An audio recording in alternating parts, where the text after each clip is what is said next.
Hello అండి, నమస్తే. ఈరోజు మనం చేసుకుంటున్నాం టేస్టీ మటన్ కర్రీ అండి. దీనికోసం నేను ముందుగా అయితే ఒక హాఫ్ కిలో మటన్ని తీసుకొని కడిగి కట్ చేసి పెట్టుకున్నాను. అండ్ కుక్కర్లో ఆయిల్ వేసేసి స్టవ్ వెలిగించేసుకున్నాను. దీంట్లో నేనైతే తాలింపు వేస్తున్నా. తాలింపులో వచ్చేప్పటికి నేను ఖచ్చితంగా ఎండుమిరపకాయలు, ఆవాలు, జీలకర్ర, అలాగే మినపప్పు వేస్తాను. టేస్ట్ కోసం కొంచెం షాజీరా యాడ్ చేస్తాను. అలాగే ఒక 4-5 మెంతులు కూడా వేస్తే చక్కటి టేస్ట్ వస్తుందండి. ఎవరైనా ఒక్కసారి ట్రై చేయండి ఖచ్చితంగా. అండ్ కొంచెం ఆనియన్స్ వేసేసాను. తర్వాత మిరపకాయలని ఇలాగా చీల్చి వేస్తే ఎక్కువ ఘాటు అనిపించవు, కానీ టేస్ట్ అయితే బాగుంటుంది. ఇంకొంచెం కరివేపాకు. మనం ఎప్పుడైనా మిర్చి కట్ చేసే విధానంలో కూడా కొంచెం టేస్ట్లు మారుతాయని విన్నాను. అండ్ కొంచెం అబ్జర్వ్ కూడా చేశాను అన్నమాట. కొంచెం ఒక 5 మినిట్స్ వరకు అలా కుక్ చేసుకోవాలి. కుక్ మాత్రమే చేయాలండి, ఎక్కువ రోస్ట్ చేయకూడదు. బాయిల్ అయితే చాలు. ఇలాగా ఒకసారి 2 సార్లు కలుపుకుంటూ ఉంటే సరిపోతుంది. చూసారు కదా, ఆనియన్ అలా వచ్చినప్పుడు ఇలా సాఫ్ట్గా, కలర్ చేంజ్ అవ్వకుండా సాఫ్ట్గా అయితే సరిపోతుంది. ఇప్పుడు నేను కట్ చేసి పెట్టుకున్న మటన్ని వేసేసుకుంటున్నాను. నేనైతే ఒక హాఫ్ కేజీ మటన్ తీసుకున్నాను అనమాట. ఎప్పుడైనా మటన్ ఇలా కట్ చేసి మనం ఇలా జల్లెడి గిన్నెలో వేస్తే త్వరగా వాటర్ అంతా ఇంకిపోతాయి. సో దానికోసం వేసి ఇచ్చానమాట. దీంట్లోనే ఒక స్పూన్ లేదా 1.5 స్పూన్ మనకి రుచికి తగినంత ఉప్పు వేసుకోవాలి. అండ్ పసుపు కూడా వేసేసుకుంటున్నాను. ఈ ఉప్పు, పసుపు అంతా మసాలా మొత్తం దీనికి పట్టేసేలాగా తిప్పుకోవాలి. మసాలా వేయలేదు కదా అనుకుంటున్నారు, కొంచెం కుక్ అయ్యాక వేస్తే మన కలర్ చేంజ్ అవ్వదన్నమాట కర్రీ. చూసారు కదా, ఇప్పుడు నేను మూత పెట్టేసుకుంటున్నాను రబ్బర్ తీసేసి. అలా ఒక పావు గంట సిమ్లో ఉడికిస్తే కనుక దాంట్లో ఉండే వాటర్ అనేది ఎక్స్ట్రాక్ట్ అవుతుంది. బాగా మొత్తం ఎక్స్ట్రాక్ట్ అయిన తర్వాత సగం ఉన్నప్పుడు ఈ అల్లం వెల్లుల్లి పేస్ట్ ముద్ద ఒకటి వేసుకోవాలి.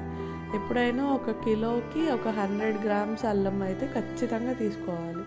అప్పుడు మంచి రుచి ఉంటుంది, గ్రేవీ టైప్లో కూడా ఉంటుంది అన్నమాట. చూసారు కదా, మళ్ళీ అల్లం వేసుకున్నాక ఒకసారి మొత్తం కలిపేసి మూత పెట్టేసుకున్నాను. ఈ ప్రాసెస్ అంతా మనకి ఆల్మోస్ట్ ఆల్ ఒక హాఫ్ అన్ అవర్లో లేదా 45 మినిట్స్లో ఖచ్చితంగా అయిపోతుంది. ఎప్పుడైనా మనకి టైం లేనప్పుడు ఇలా కుక్కర్లో వేసేస్తే చాలా ఫాస్ట్గా అయిపోతుంది అన్నమాట.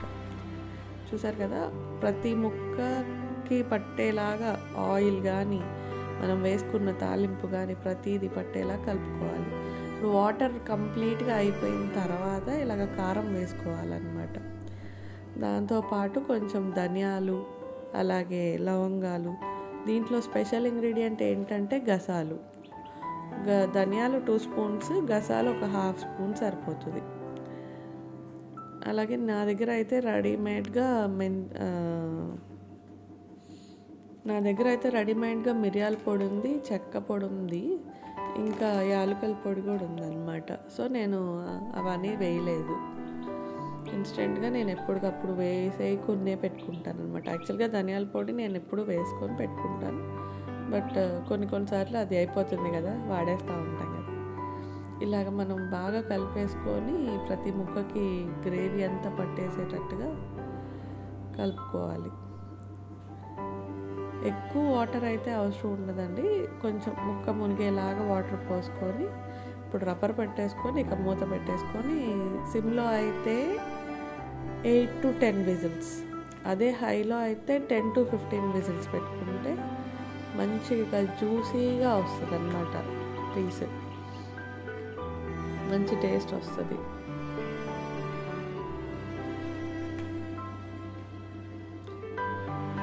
అది మామూలు రైస్లో కూడా బాగుంటుంది, చపాతీలో బాగుంటుంది, బిర్యానీస్లో స్పెషల్ తెలిసిందే, అన్నిట్లో కొంచెం బాగుంటుందండి. మనం గసాలు యాడ్ చేయడం వల్ల ఎక్స్ట్రా టేస్ట్ అండ్ ఫ్లేవర్ వస్తుంది, కొంచెం డిఫరెంట్గా బాగుంటుంది అన్నమాట. కొంచెం మండీ స్టైల్లో ఉంటుంది పీస్, జ్యూసీగా.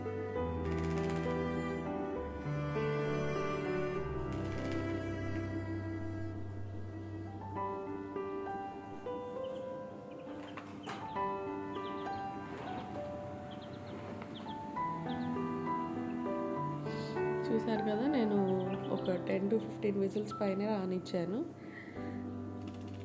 తర్వాత మూత తీసేసేసి ఒకసారి చెక్ చేసుకున్నాను అనమాట, మొత్తం బాగా ఉడికిందా లేదా అనేది.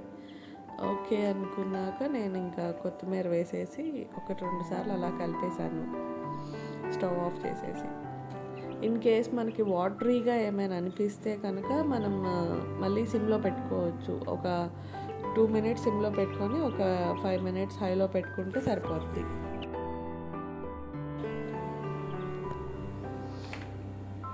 థ్యాంక్స్ ఫర్ వాచింగ్ అండి. చూసారు కదా ముక్క ఎంత బాగా ఉడికిందో.